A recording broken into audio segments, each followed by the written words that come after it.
Sensation, le MAG.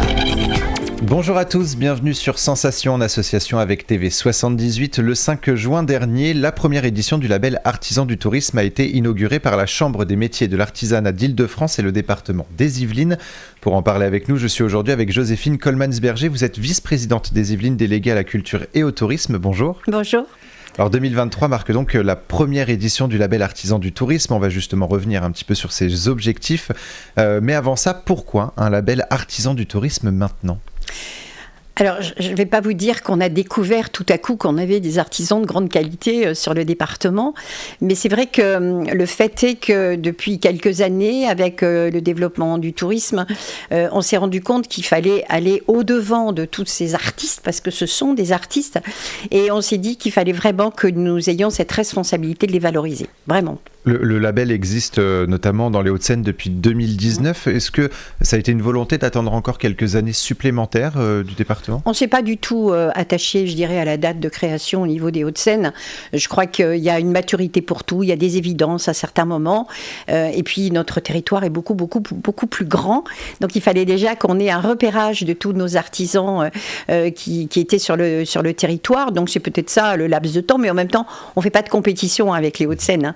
On s'est dit que nous, on voulait aussi notre label, puisqu'on a pu découvrir des pépites extraordinaires sur ce département. Alors c'était une demande justement des artisans d'être valorisés grâce à un label, ou une volonté à la fois donc, du département des Yvelines et de la Chambre des métiers de l'artisanat d'Île-de-France ? C'est un peu tout ça, c'est-à-dire que la Chambre des métiers de l'artisanat, bien sûr, a été, je dirais,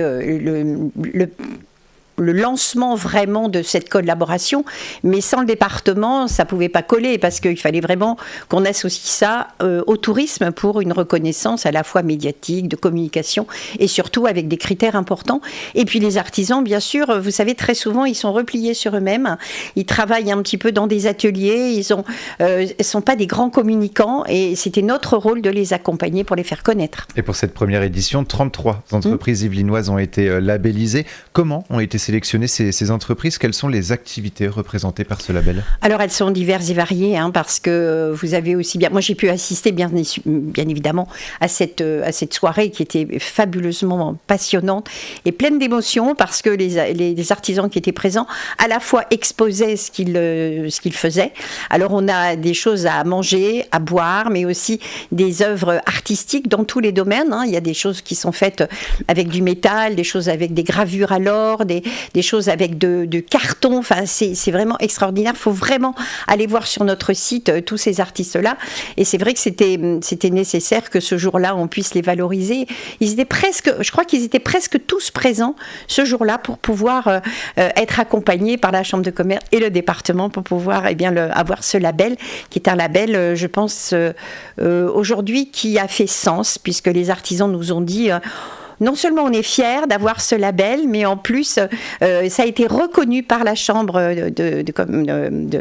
pas de commerce, de l'artisanat et des métiers, et du département. Il y a eu bien sûr des critères et une commission qui a décidé qui aurait bien sûr cette année le label.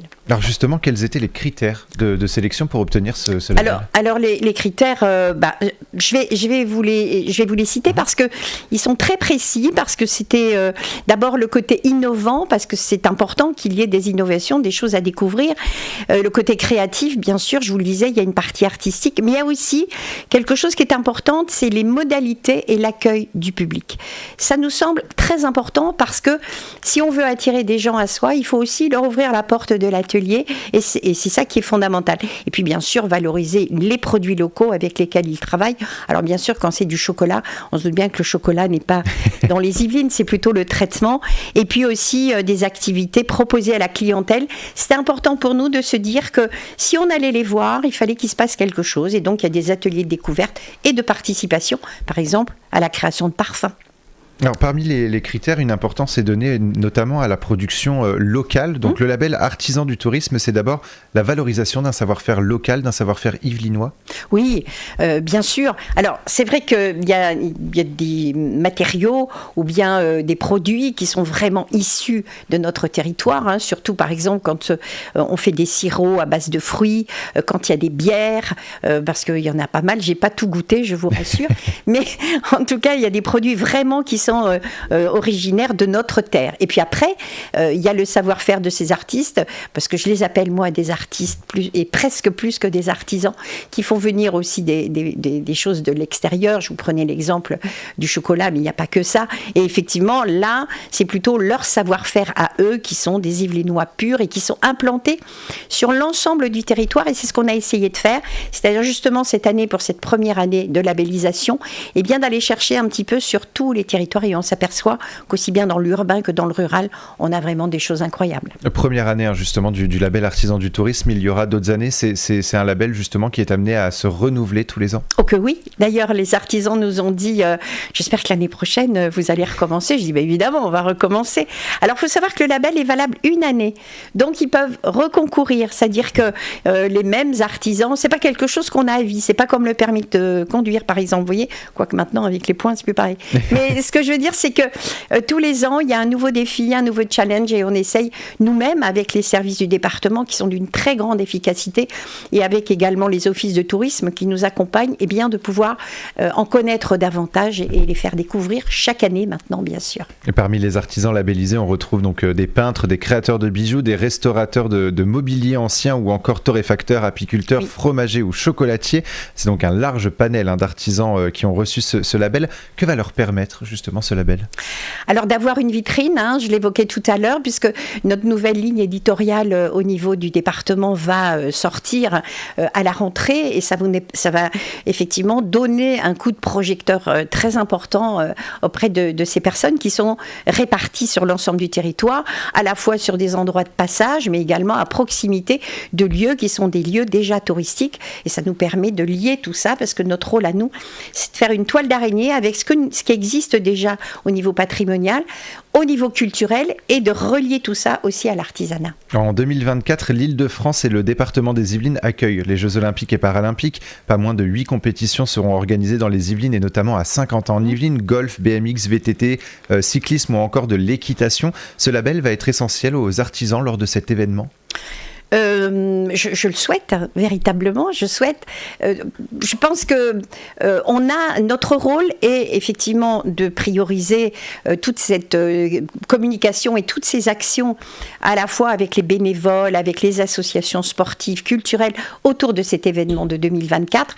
Mais je crois qu'il ne faut pas oublier les artisans, les entreprises. Aujourd'hui, c'est quelque chose de fondamental. Un territoire, c'est pas un territoire qui est découpé en séquences, qui est découpé en activités. Tout ça, on doit avoir cette relation entre toutes les activités. Nous, on est là pour ça. Le département des Yvelines et Saint-Quentin-en-Yvelines, bien évidemment, a aussi aujourd'hui une approche très très forte à ce niveau-là, et on essaiera de donner une importance à tous les acteurs qui participent à cet événement 2024. Ça va du sport évidemment, mais ça va à la culture et ça va également au commerce. Et donc 33 entreprises yvelinoises récompensées cette année par ce label. Est-ce que l'année prochaine, ça sera également 33, ou est-ce que c'est surtout en fonction des critères, donc que ça peut augmenter ou diminuer selon les années ? A priori, on part à peu près sur le même nombre, mais effectivement, vous avez raison, on ne sait pas. Qui va concourir déjà, parce que tout le monde n'a pas envie forcément de s'inscrire dans cette démarche. On verra bien, je veux dire, le chiffre n'a pas une grande importance. Ce qui est important, c'est la qualité de ce qui est présenté et de ce qu'ils font pour qu'on puisse, nous, les accompagner de façon très importante. Moi, je suis très fière. Le département, nous sommes très fiers de présenter ça et d'avoir ce label Artisan du Tourisme. Je peux vous dire qu'ils étaient très émus. Quand ils sont venus sur scène pour prendre ce label, il y avait une émotion forte. Ça veut dire que quelque part, cette modestie qu'ils ont est associée à ce talent qu'ils ne mettent pas suffisamment peut-être en avant.